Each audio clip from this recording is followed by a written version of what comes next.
আল্লাহ বলেন মৃত্যু মানে তোমার চোখে, তোমরা মনে করেছো মৃত্যু মানে এই লোকটা চোখ বন্ধ করে ফেলছে, আর কিছু দেখে না। আল্লাহ বলে না বান্দা, দুনিয়ার এই অংশ থেকে আমি তার চোখ বন্ধ করছি।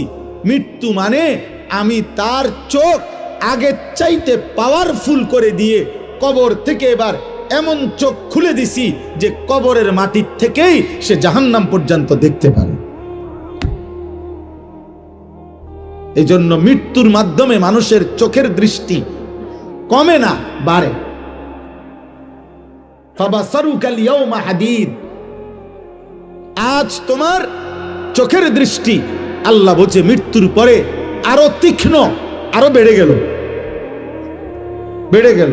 এখন তো আমি আধা কিলো দেখি না, কিন্তু মৃত্যুর পরে চোখ বন্ধ করার পরে দুনিয়া থেকে কবরে গেলেই মানুষ কবর থেকে এই চোখ দিয়েই জান্নাত কিংবা জাহান্নাম সরাসরি দেখবে।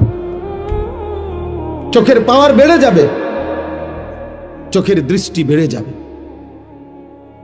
এই জন্য মৃত্যু মানে হারিয়ে যাওয়া না।